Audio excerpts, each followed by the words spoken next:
This is a new one.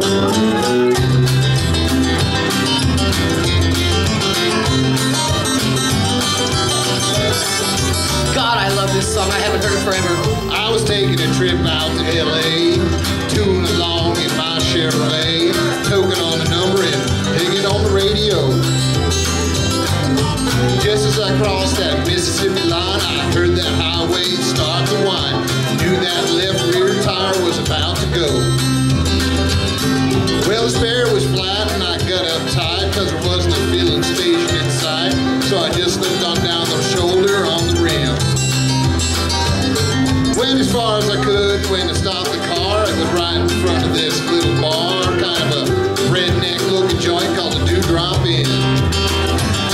Well, I stuffed my hair up under my hat, told the bartender that I had a flat.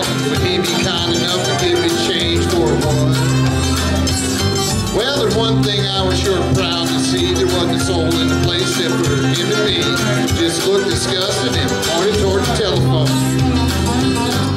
I called up the station down the road a ways. He said he wasn't very busy today and he could have someone there in just about 10 minutes or so.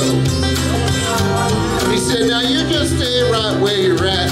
Didn't bother telling that darn fool that I sure as hell didn't have any place else to go. Just ordered up a bar and sat down at the bar when some guy walked in and said, who owns this car with the peace sign and the mag wheels and four on the floor? Well, he looked at me and I damn near died. I decided I'd just better wait outside, so I laid $1 on the bar and headed for the door. Just when I thought I'd get out of there with my skin, these 5 big dudes come strolling in with this one old drunk chick and some guy with green teeth. I was almost at the door when the biggest one said, you tip your hat to this lady, son. And when I did, all that hair fell out from underneath. Now the last thing I wanted was to get in a fight in Jackson, Mississippi on a Saturday night, especially when there was 3 of them and only 1 of me. Well, they all started laughing. I felt kind of sick. Knew I better think of something pretty quick, so I just reached out, kicked the old green teeth right in the knee. Now he let out a yell, let it curl your hair, but before he could move, I grabbed me a chair and said, watch him, folks, because he's a thoroughly dangerous man. Well, you may not know it, but this man's a spy. He's an undercover agent for the FBI, and he's been sent down here to infiltrate the Ku Klux Klan. He was still bent over and holding his knee, but everyone else was looking and listening to me. I laid it on thicker and heavier as I went. I said, would you believe this man has gone as far as tearing wallet stickers off of bumper cars, and he voted for George McClure for president. Well, he's a friend of them long-eared hippie type pinko fags. I bet you he's even got a commie flag tacked up on the wall inside of his garage. He's a snake in the grass, I tell you guys. He may look dumb, but that's just a disguise. He's a mastermind in the ways of espionage.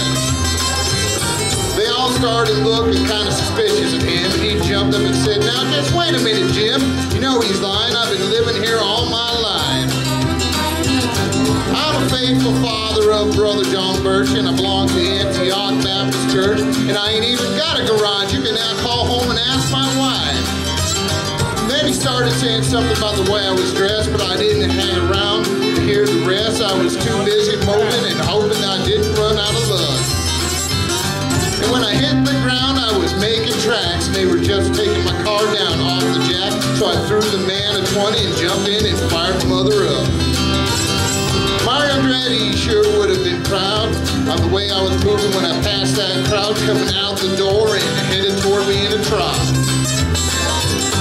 And I guess I should have gone and run, but I somehow couldn't resist the fun of chasing them all just once around the parking lot.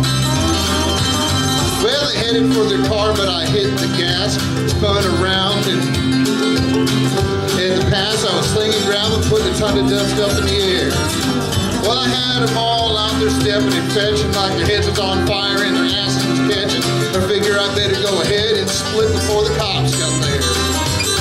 When I hit the road, I was really wheeling, had gravel flying and rubber squealing. I didn't slow down till I was almost to Arkansas. Well, I think I reroute my trip. I wonder if anybody think I'd flip if I went to LA via Omaha. Hell yeah, dog. Hell yeah, Glenn. I've heard that song forever.